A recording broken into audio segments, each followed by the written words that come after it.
got you. I'm just doing as I'm told. I just want to let you know. I don't want you to get mad at me and yell at me or something. Oh, no, no. You can't carry this mic away, so if you guys want to hear something. I was back there initially. Yeah. Like, well, if we don't talk to anybody after, Yeah, we're gonna. Because they have the map stuff.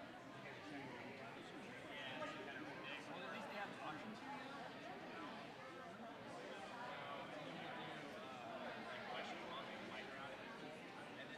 no, like I was saying, though, this mic doesn't move. Yeah, but we have this one right here for the best. Oh, yeah, you guys do have that one. See that? Oh, fancy shit. Yeah. No, we have one. It's just, this is not my normal camera. Oh, no, that's all right. I was just letting you know that. I mean, it should be loud enough. Yeah, That's what I said. But I'm doing it. She says Mike Podium. I said Mike Podium.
like maybe do another couple and put them here on you.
One, two.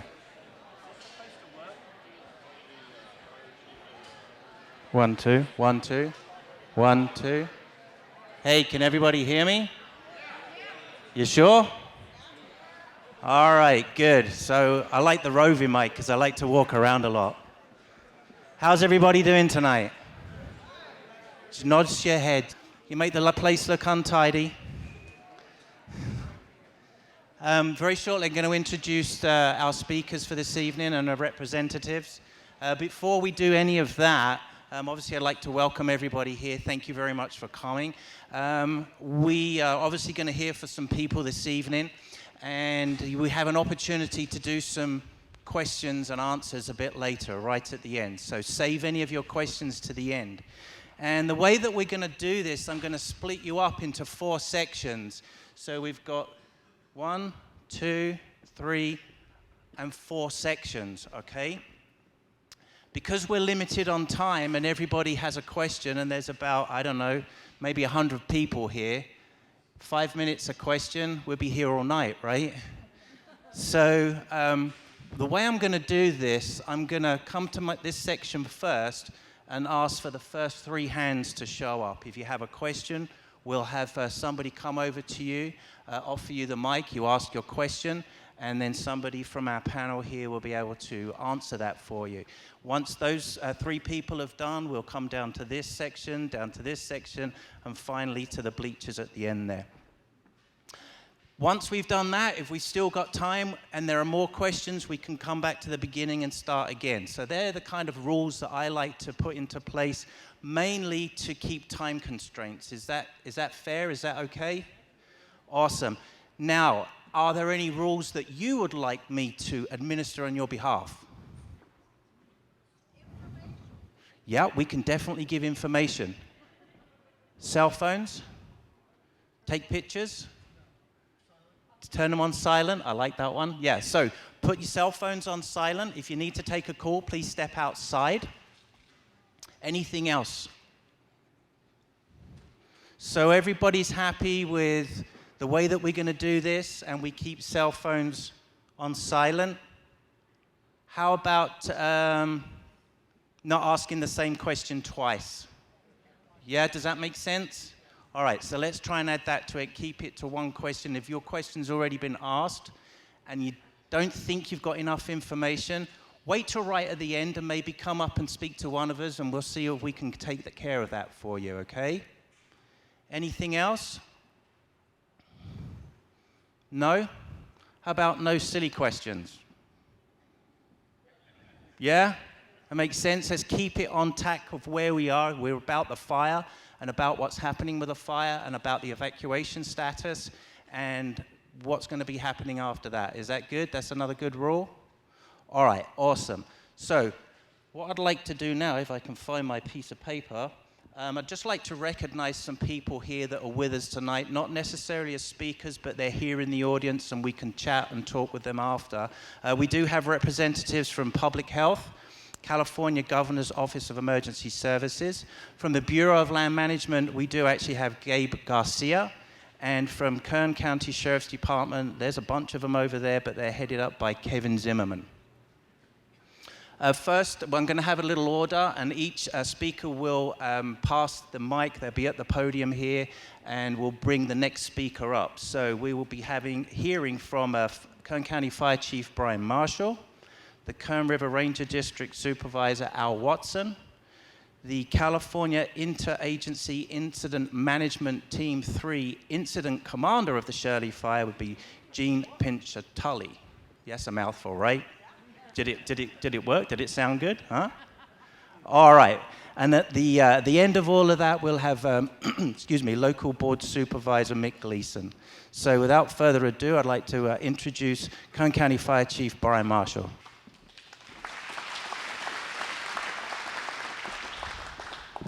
Good evening.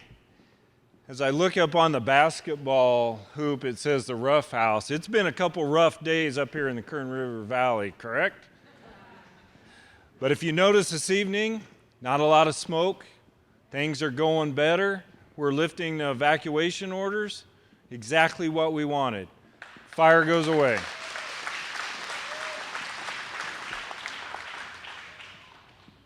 How many people lived through the Paiute fire, 4, 5, 6 years ago? Yeah, big fire up here affecting Lake Isabella, Bodfish, all the way out to South Lake.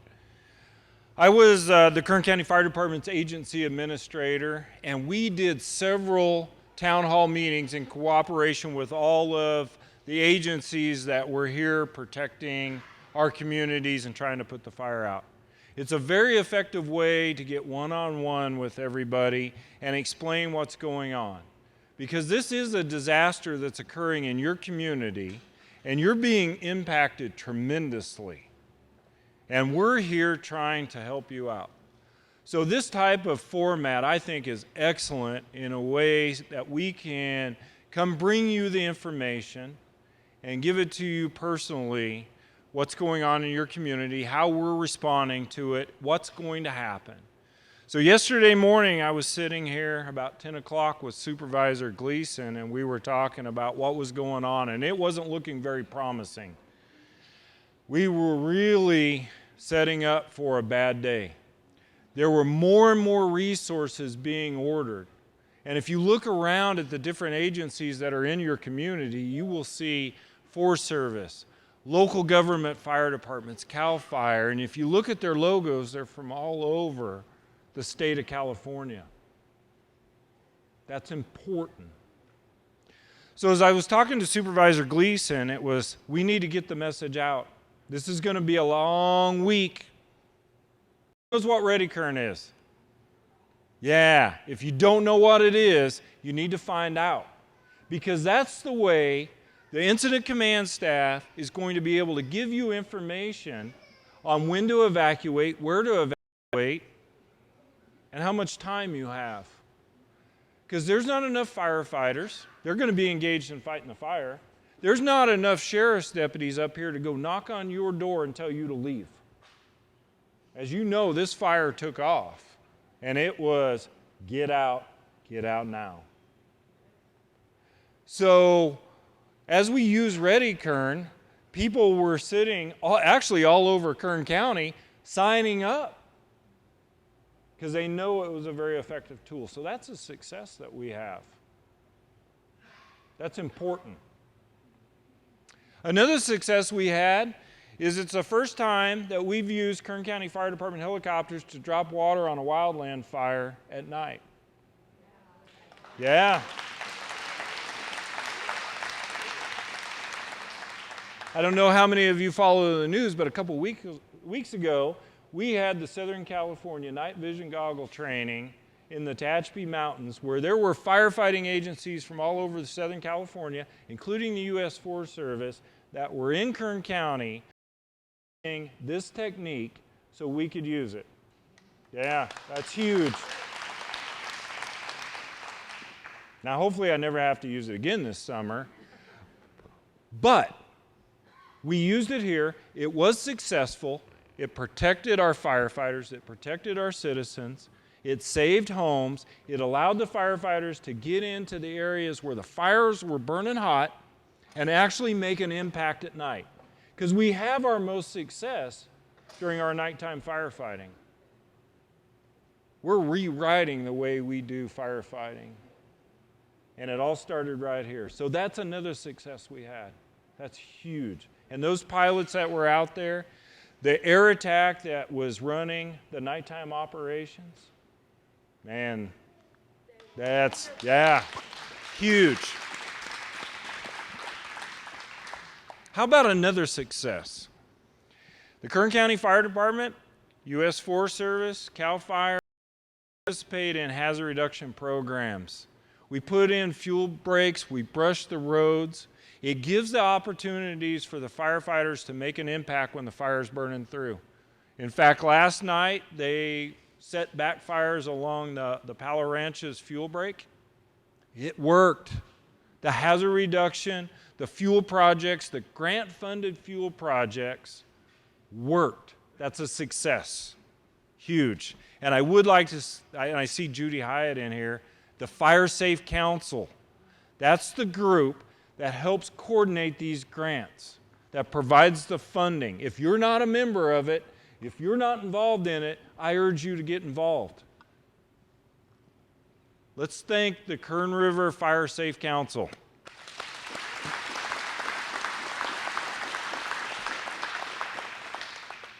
So a lot of successes, and we could go on and on.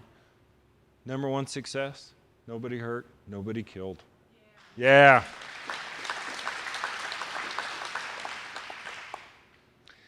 People in the Kern River Valley, you're used to fire. It happens every summer. This year's a little bit different, though. We all know the drought. This fire I would have expected to burn in late fall. After the summer sun, had dried out the fuel all summer long.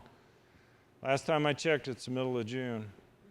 Yeah, that's not a normal thing. My fear is, as your fire chief, that we are going to have these fires again. We're going to be up here again.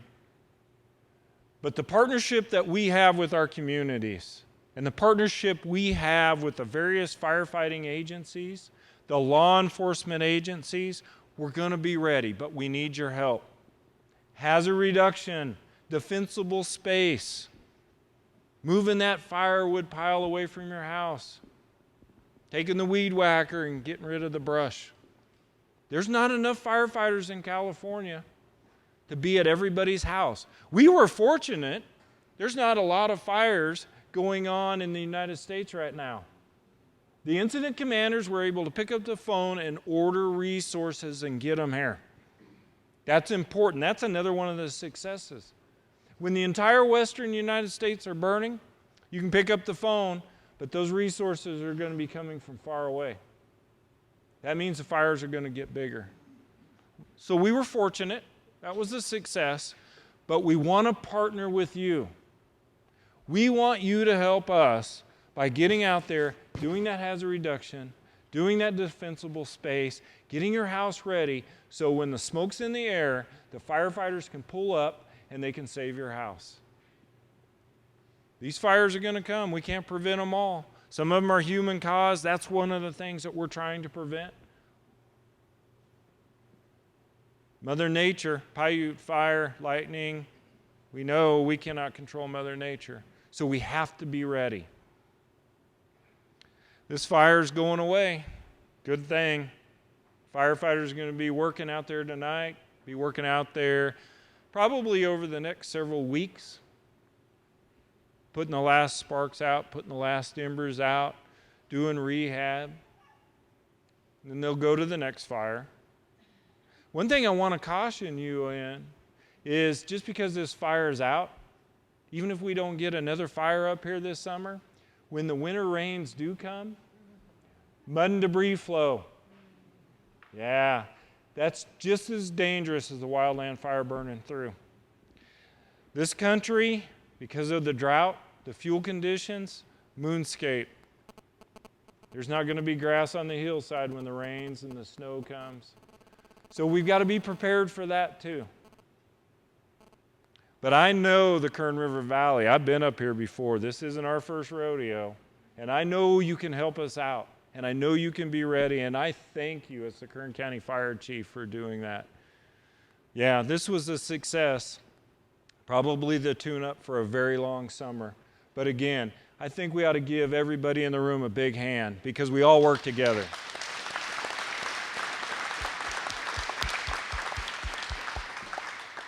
Thank you very much for being here. It shows you're engaged.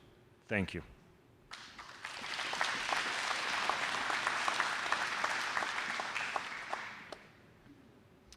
Well, good evening. I don't think that I can probably beat that.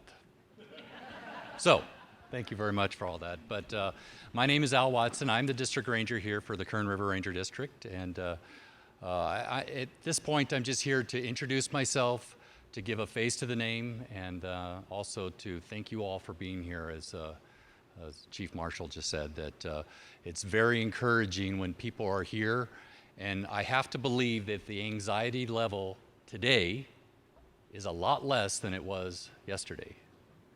You know, I live here too, and when I saw that column, I'm used to this environment. I've been in the agency a long time, and that's impressive. You never get used to seeing that type of fire environment. So very glad that we're looking at a different type of scenario than we were. So we're all here to get some information, so I'm going to turn it over to the one that's responsible for this, Incident Commander Jeanne.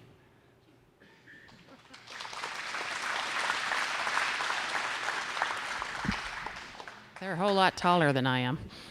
All right, good evening. So first off, Chief, your department and my team have had a long association. The vast majority of my logistics folks come from his department or Sac Metro Fire Department. So thank you, because I'm going to keep taking them all summer long. I hope not. I hope you don't need them. Uh-huh. So we're doing pretty good right now.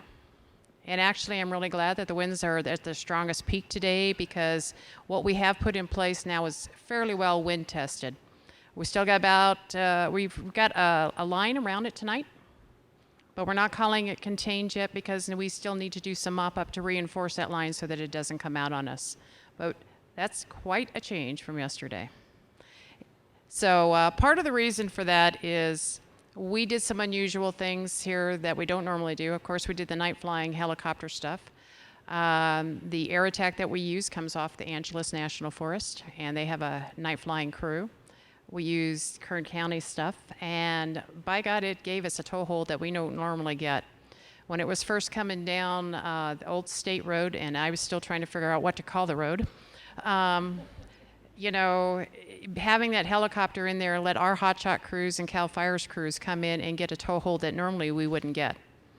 So that's how we were able to stop it, that first advance the first night. Last night when it came down into Tulley Creek, and we asked everybody to leave yet once again, we were able to get enough water in there from the tankers and the helicopters that we were able to put hotshot crews and go direct. We also put a shift in there that worked from midnight to about noon today, and their job was to go in and take out that upper piece along the fuel break, bring it back to the old state road, and bring it down. Because we finally figured out the only time we can safely, defensively burn is between 3 a.m. and 5 a.m., and that's a pretty short time period. So it's like being on a desert fire where it runs this way all day and that way all night, and we were trying to prevent it from going this way. So so far, so good. We're pretty impressed that we got as much done as we have, and we have agencies all over creation helping us do this. But has anybody ever explained our maps to you? Do you know why we call them divisions? Because we don't know where we are. Realistically.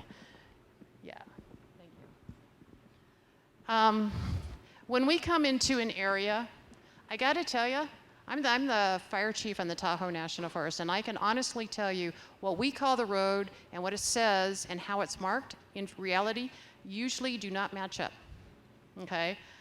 We were on a fire on the Angeles one year, and we're using the I-5 as the fire line. It works pretty well, by the way. And the sign on the I-5 said the old Highway 99. So we're on the radio telling everybody we're on the 99. We're going to start firing from here. Oh, no, actually it says the Templin Highway. That's it. Templin Highway's on that side. The old 99's on this side. Templin started evacuating, and we're like, what are they doing? So we don't use names because you call them something different than they're marked. So the best way for us to get everything organized is from the point of origin, we start with the beginning and the end of the alphabet so that we have room in between to let it expand. We break them up into divisions. That way we're not getting people lost on what road system they're on or where they're at. So every morning and every evening when we do a briefing, we assign people into Division Alpha. We tell them what their job is, what their span of control is, what their control objectives are, and they tell us what they need. Then we go through Bravo and Mike and Tango and all the way through till we get everything outlined for the shift. We make sure it fits into the overall strategy and we don't use names. It looks like something out of a military game, and it is. It's based on the Prussian military model, and it makes it much cleaner. Okay, so when you come up to one of these firefighters and ask them where they're at, unless they're from Kern County or local CAL FIRE, they probably won't know, but they will know they're in Division Tango. Okay, so that's why you get these kind of maps, and that's what they're set up for. They're set up for us so that we can keep things organized and we know where we're at. So a quick brief here. So I wouldn't call it out, but it's looking better than yesterday.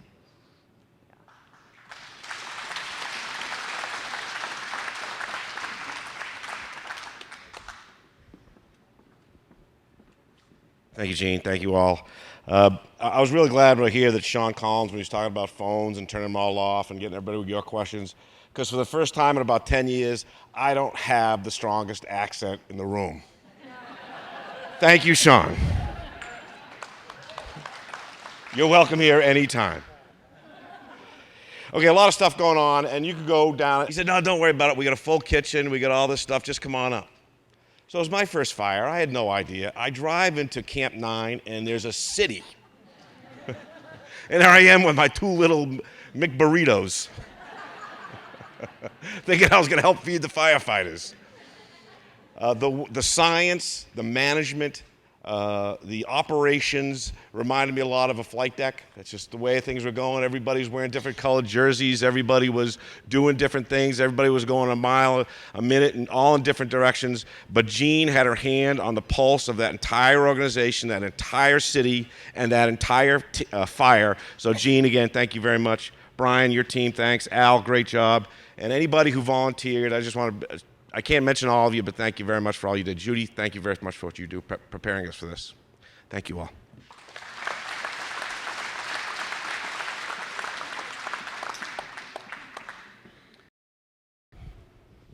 Okay, so thanks very much to everybody. We're going to do a little Q&A session, but before I do go any further with that, I'd like to say thank you to Pastor John for providing this amazing facility.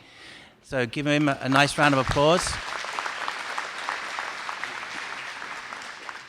And also to let you guys know that we are filming this, we are streaming it live to YouTube, so you will be able to go home tonight and catch up on all the funny jokes that you missed, okay?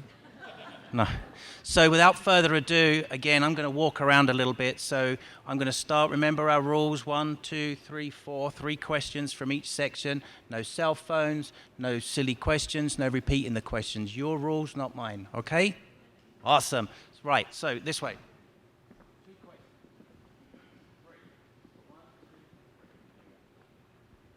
Hi, I heard there were some structures lost. Do we know how many structures, and were they homes?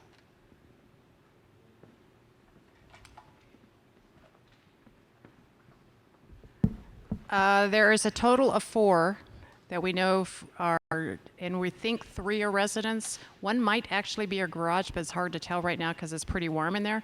And 1 is definitely an outbuilding.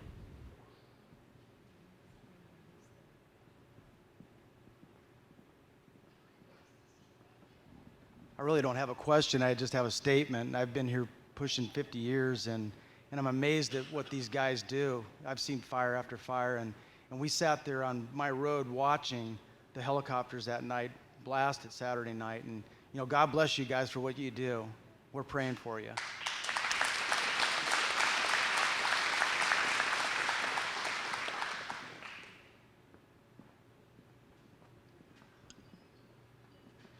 Yeah, obviously it's wonderful, all the stuff you guys accomplished. The Forest Service has a timber fuel reduction project in the works. It's been on the books now for a year, the Rancheria Fuel Reduction Project. When is that going to get going? Is it in litigation? Is it being blocked? You know, why can't we get going to reduce some of the fuel so that we don't have larger fires like this one?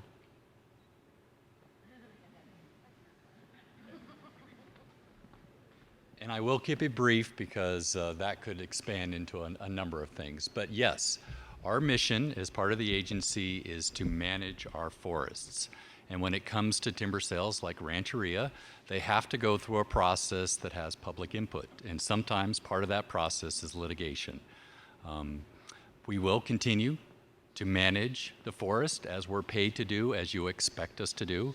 And we're hoping that when we do this, we're able to get a fire, or rather an environment that isn't exposed to catastrophic fires that we're seeing more often now. So, okay. Thank you. Okay, section number 2. 1, 2 questions. Very good. No. Okay, give me number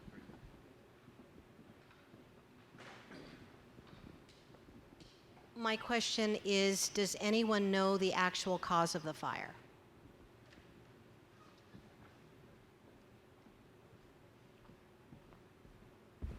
Well, it's not lightning. We know that much.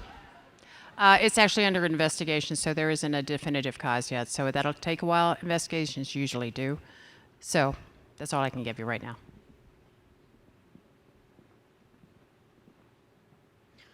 My question is regarding the evacuation process. One of our neighbors is on the Ready Kern and got the reverse 911 for a recommended evacuation. I believe it was on Saturday night. But on Sunday morning on the news for the area that we live in, which is Hungry Gulch, which is on the south side of the slope that is at the southern end of the fire, for those of you that aren't familiar with the area, south of Sawmill Road.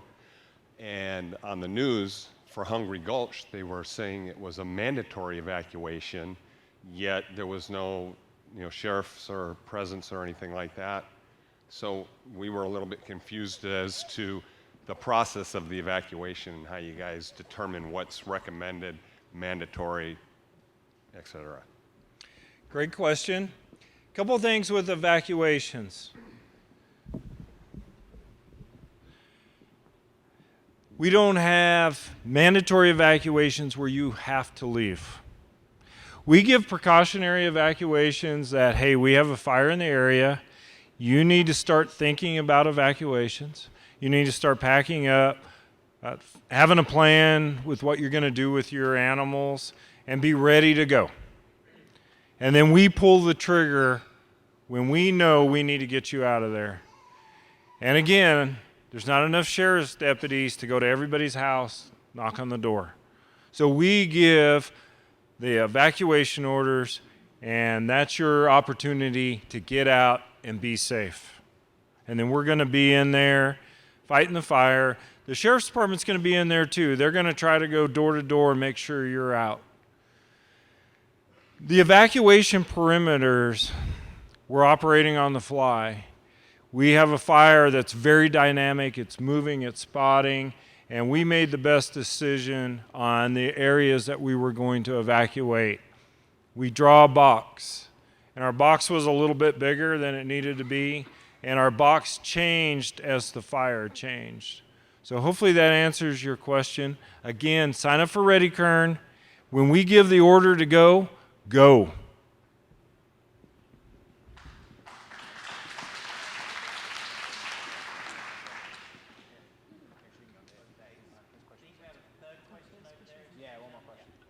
We wanted to know if they're still going to use Old State as the access to the fire. We live up off there.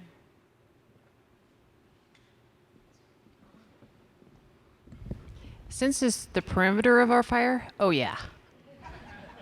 And the thing that you guys need to watch out for the next few days, and part of the reason we asked you to evacuate is we have engines come in strike teams. That's 5 plus a leader that goes with them.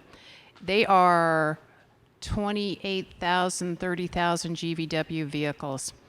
They will, a car versus an engine, it's not pretty. Right, and so part of the reason, even though it may be a mile away from you air-wise, is we got to be able to get the equipment in there and not worry about running into you guys. ATVs, off-road vehicles, all those things are everywhere, and a few of them came flying out in front of engines, and I'm worried about having to stop and do a medical in the middle of trying to get up there and save houses. So, and you know, when we start talking with the media, it depends on what county you're in. The county I live in, we have precautionary, which means if you have large animals, you want to pack and you want to actually take something, you really ought to do it now.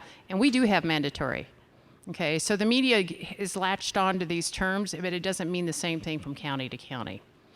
But the bottom line is, I got to tell you, that first night up on Old State Road, we had people that wouldn't leave, and we were trying to talk them into leaving, and there was coming into structures and trying to move people out of the way and keep them safe and keep them in their residence.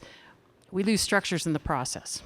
So he's right. When we asked you to leave, oh, please leave, so we can get you back later.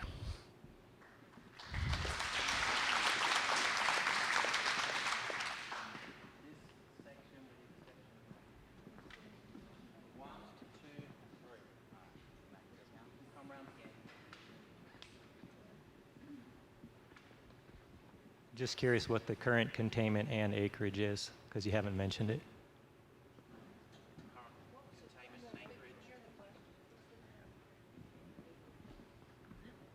We're sitting currently at about 2,646 acres, and we're also sitting at about a 75% containment at this time.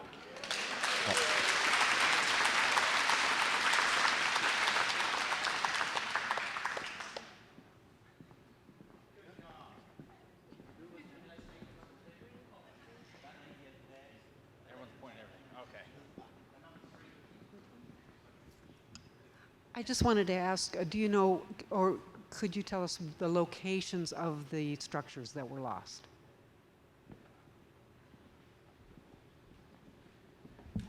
I can tell you what road they're on. That's about it. And honestly, I don't mean to be flippant, because I'm not, because if I was the person losing their structures, I'd want to know too. I honestly don't know what you call these areas, and I don't know how to describe it to you, because we have found them as we're doing other actions. We're getting an assessment team in there through the county so we can get a better description of things, but there's an upper part of the Old State Road, and there's a middle part of the Old State Road that we lost structures in, so I don't know what you call it.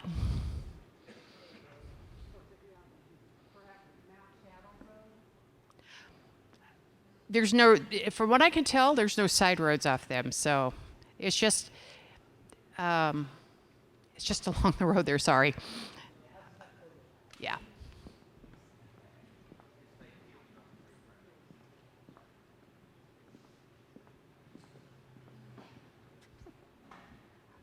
I was wondering if there were any cultural resources. I'm involved with the local Native American community, so I was just wondering how teams like this help protect during fires like this, cultural resources, historic resources, things like that.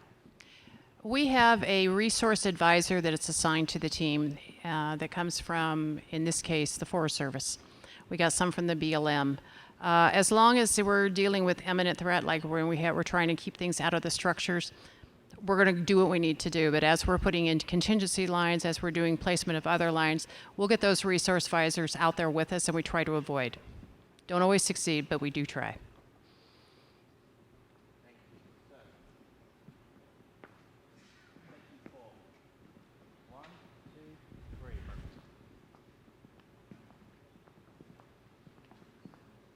Hello. Hi, everyone. Thank you for this community meeting. My name is Daphne Juarez, and I'm here from the Mexican consulate from Fresno. And we were concerned about if there any Hispanic population involved, specifically about Mexican, any tourists or any person who was removed from their home. I don't know if you have that information for us. We are here to if there are any kind of help for our community, we are here to do that.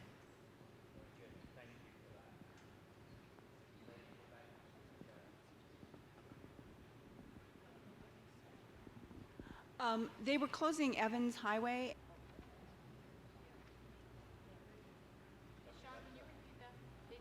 question was, this lady's mother was up in the evacuation area and a caregiver was not allowed to go into the area.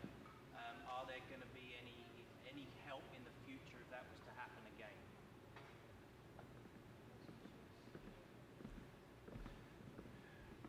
One of the things with evacuations, when people leave, we don't let you back in until we lift the evacuation order.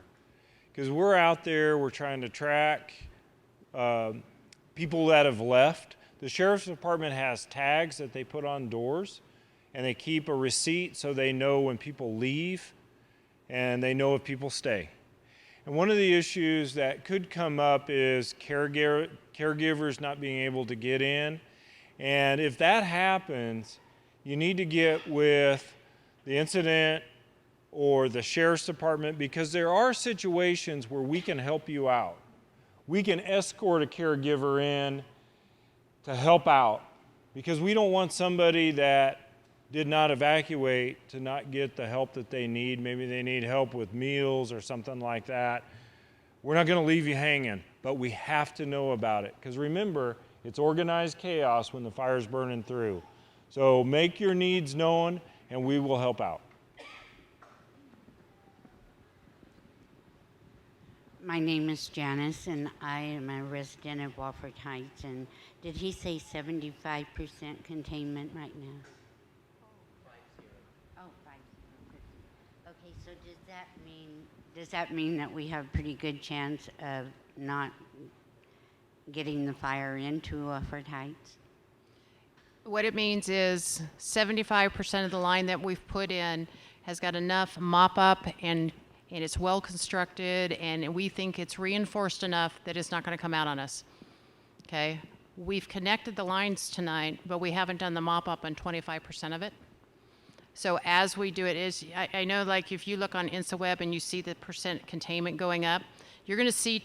We had to put it in tonight at a certain time, so it's only going to show 50% on InstaWeb right now, but it's going to steadily climb. As we get the line secured, then it goes up in containment. Okay. Thank you. Okay, so we've got about another 15 minutes or so. I want to come right the way back to this side and see if there's any further questions from you. There's one right there. Hi, I was wondering for future events, when we see that there's a fire and there's resources going into it, as a able-bodied citizen, are there volunteer opportunities where I can come in and help out?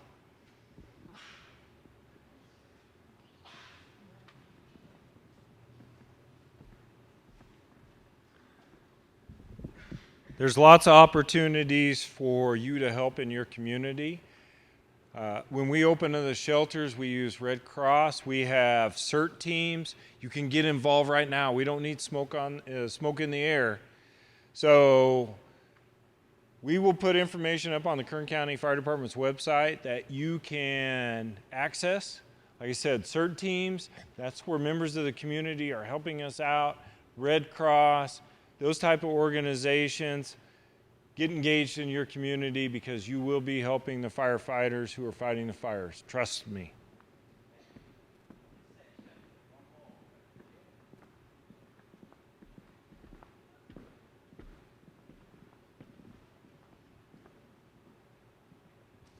Hello, I want to know when the fire department or the sheriffs came to the people's homes, they weren't told where to evacuate to. A lot of people didn't know that the senior center was the evacuation center.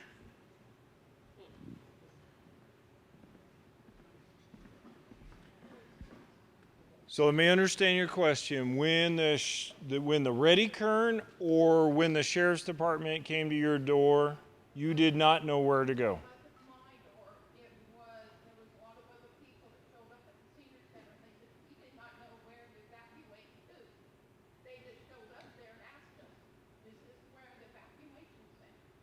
Okay, well, we will use that in our after action. That's where we get together and we figure out what went right, what went wrong. And if that's the message that did not get to the evacuees on where to go, then we'll make sure it doesn't happen again. We will take this information and put the plan in place so we give you the correct information when you're scrambling. Thank you for that.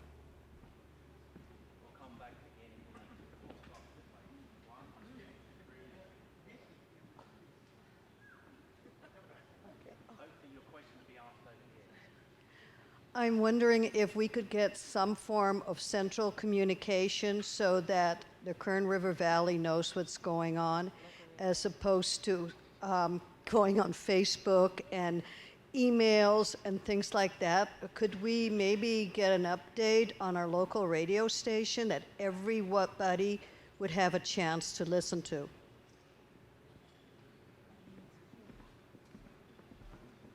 I just looked at Supervisor Gleason. That's something that we need to work on. That's something that you're bringing to us. We'll work together as county staff on how we can get information out, some sort of coordinated information. And in the age of social media, Facebook, Twitter, all of that, it becomes a lot of different venues, and not everybody uses the same thing. I will say the common platform is Ready Kern. That's what we're going to use when we pull the trigger. Information to an email. We can send information to a cell phone. We can send you a text message. We can call you on your home phone. We can call you on your cell phone. We are going to draw a box when we have an evacuation zone that we need to get the people out. We draw a box. The Sheriff's Department dispatchers take that information, they record the message, they enter the box, the location that we want the message to go out, and then they hit send. It goes. That's the common platform. We need you to register for Ready Kern. That is the source that we're going to put out, and it's immediate. There's no delay.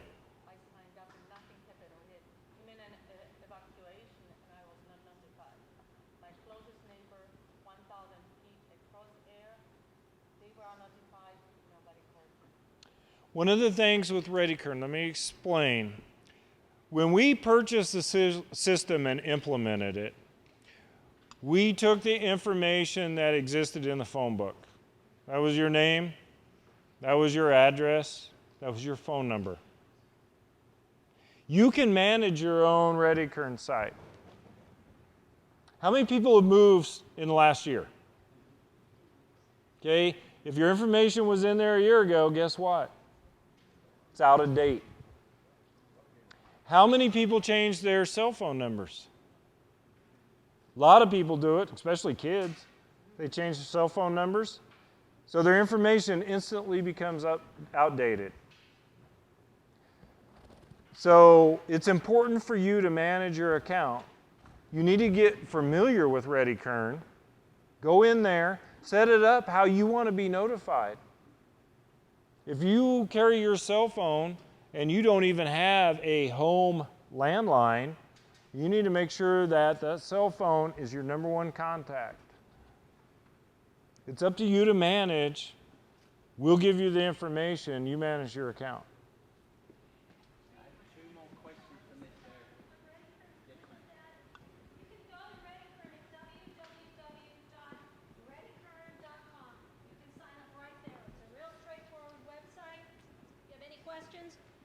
You can also call the Kern County Office of Emergency Services, 873-2603. We will walk you through it. We will sign you up. So www.readykern.com. For those of you who don't know, that's Georgiana Armstrong. She's the emergency manager for the Kern County Office of Emergency Services. Question in regards to the evacuation, you say to the senior center. You forget there are seniors here that cannot drive, that need to have their caregivers help them out.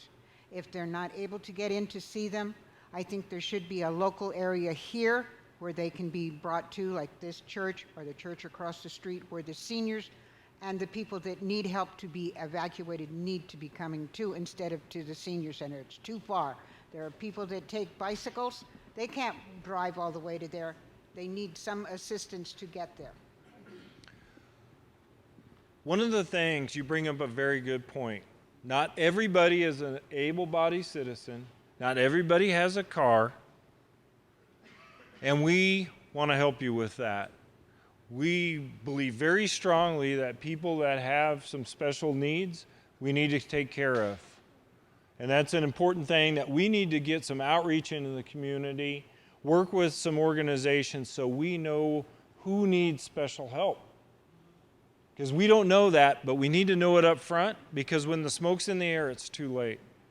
You bring up a great point. My landlady, she's on oxygen. All right. Her son-in-law tried to come to her home, and they would not let him, and we only live at 100 Evans Road. Excellent point. We will add that to our after action, so the next time we do a better job. We left, and my husband came back, and they wouldn't let him up, and he's a reserve deputy sheriff, and they wouldn't even let him go up. We'll work on that. Thank you for bringing that to our attention. Yes, I have a question. You've stressed many times tonight that it's important for the community to work with you so that you have our cooperation. And I heard that Channel 17 News said there were a lot of houses that have not done their weed whacking. The date was this Sunday, the 15th, it was supposed to be done. And what we have personally found, we live out in Walker Basin. I have a store in this community. But we were told 2 years ago that even beyond what is printed in all your brochures about the 30 feet and the additional footage to get the 100 feet around dwellings, if you deem something dangerous or hazardous, then we are to do more, and we do that to cooperate. But what about the people that still have 4 feet of brush against their wood-sided buildings?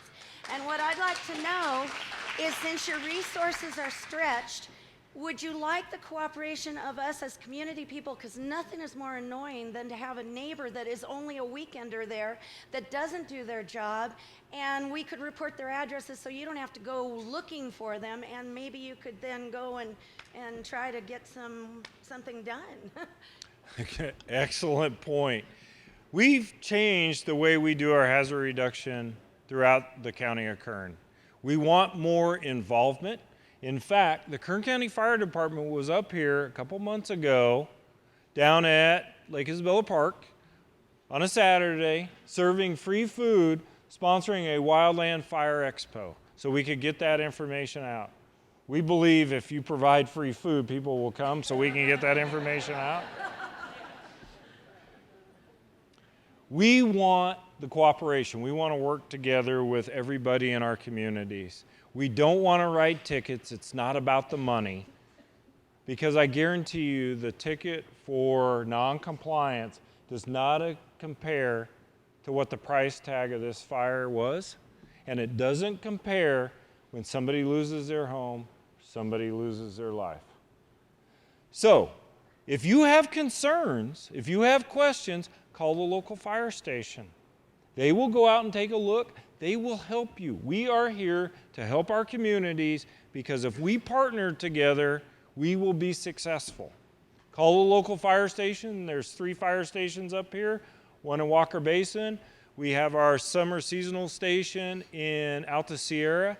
We have the United States Forest Service that's here in these communities that we partner with. There's a lot of people that can help you. Call the Kern County Fire Department. We'll get somebody there. We'll partner. We will be successful. I know that we've got questions over here, but we're going to stick to the rules. Had 3 questions. Come over here and you have 1 question. And then we'll go all the way back again. We are running a bit tight on time, so just bear that in mind. Hi, I'm Ellen Knapp with the Red Cross. And if you or your neighbor or your family are one of the 3 homes that were destroyed, please call the Red Cross in Bakersfield. We do have caseworkers and we do have resources to help you get back on your feet. So if your neighbor or your own family members, please be sure to call the Red Cross office in Bakersfield and we can send a volunteer up to help.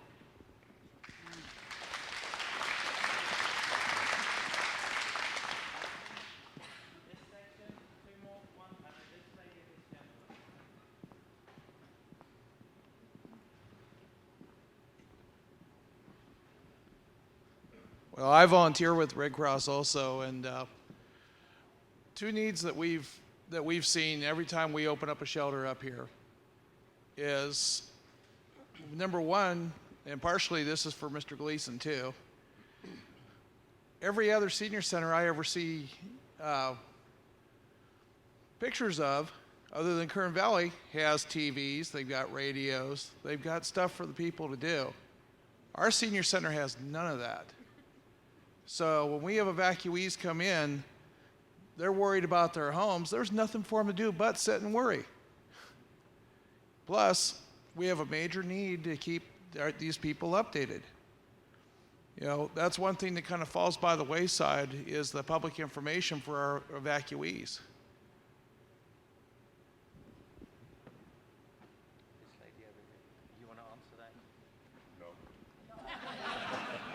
Thanks. Good question.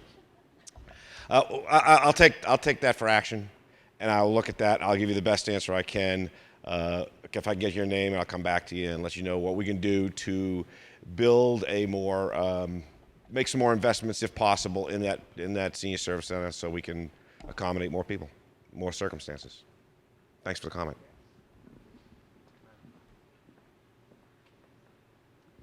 Mine also is an action item for the future. Hopefully there won't be another need, but people, I understand, are unable to transport themselves out either for medical reasons or they simply don't have a car. And I was just wondering if the fire department utilizes the public transportation that we have up here so that we can somehow coordinate something to get those people that are wheelchair bound or have medical issues to where they can get out of the evacuation area. Lessons learned, very important to us. That's one of the reasons we're here. We learned a lot of lessons out of Hurricane Katrina, the first responders, law enforcement, fire, EMS, and we're trying to incorporate those in what you're bringing forward to today. And when there's smoke in the air, again, it's too late. We need to work on that now. We need to partner with agencies up here. We need to make sure that the firefighters and law enforcement are educated when there are people with special needs that we can get out, because we have the vehicles, we have the communications, and we have the responsibility. So an excellent action item, we'll address it.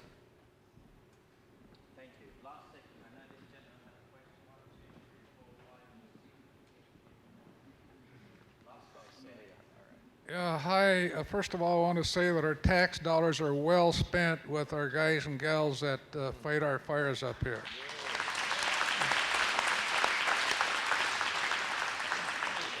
The question has to do with the controlled burn that's been on the fire, I guess, for the last decade or so between 155 and Black Mountain and from the Earl Pasco homestead up to the top. I noticed you've been doing some brush removal work in there, but is that still on somebody's priority list?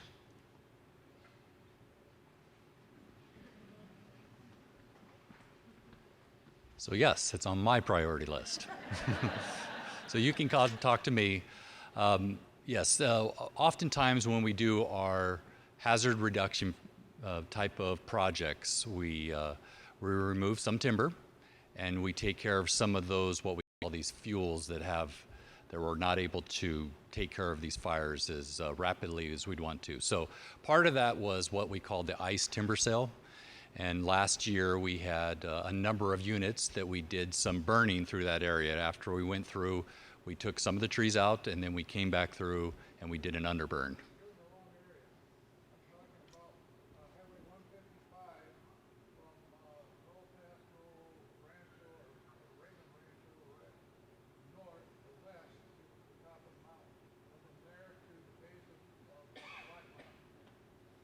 Okay, that's still in the ice timber sale. If you're anywhere from the Greenhorn Summer, if you were to take a right on Rancheria Road, below that coming towards Black Mountain was in the ice timber sale area.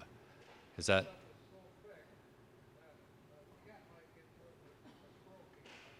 Okay, all right.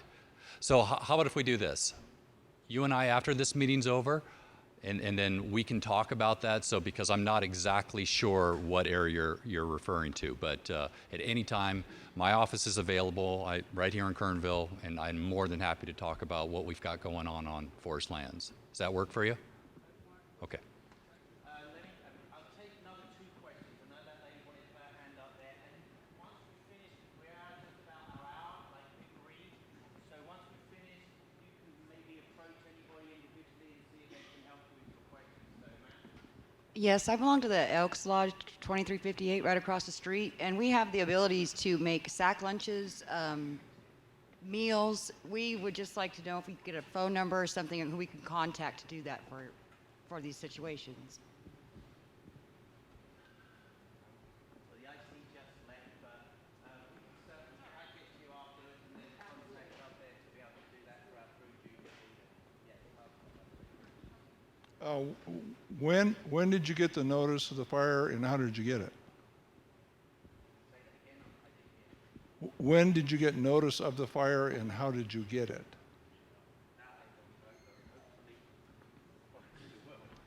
So the question is when did we get notice as far as this ignition? It was at around 5 o'clock on Friday evening around 5 o'clock. Well, we actually had a couple of different folks that we had to look out up in Breckenridge, and that's when I first heard it on the radio. We also had different people like our helicopter in Kernville. They saw it too. They started responding immediately. So there was a number of different sources that called in and said, hey, you've got a smoke report up there. It was around 5 o'clock.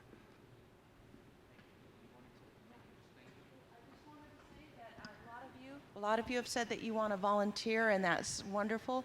If you call 321-3000, 321-3000, that's the Public Health Call Center, and ask for Kern Medical Reserve Corps. You don't have to be medically, trained. You can be non-medical or medical, and they will train you and get you involved so that you can help at the next emergency. 661, yes. Sorry about that. All right, very good. Thank you very much to abiding to your own rules. And thank you very much for showing up tonight, paying attention. And thank you very much to our panel here and to Pastor John. So please be safe.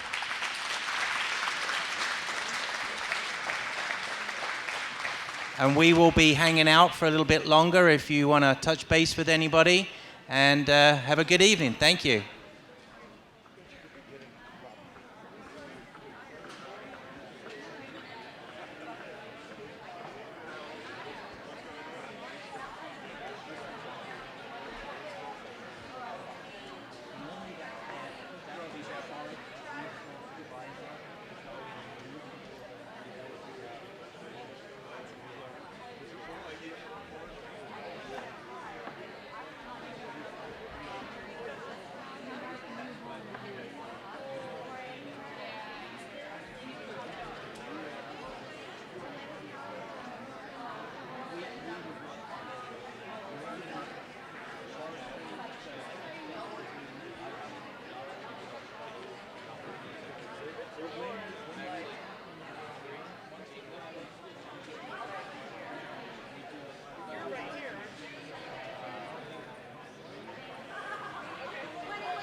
Down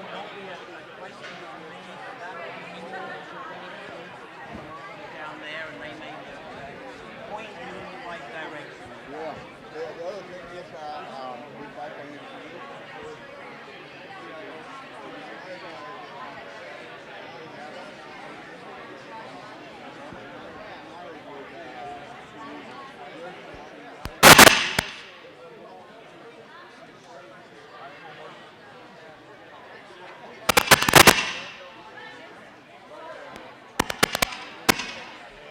So you turn it off?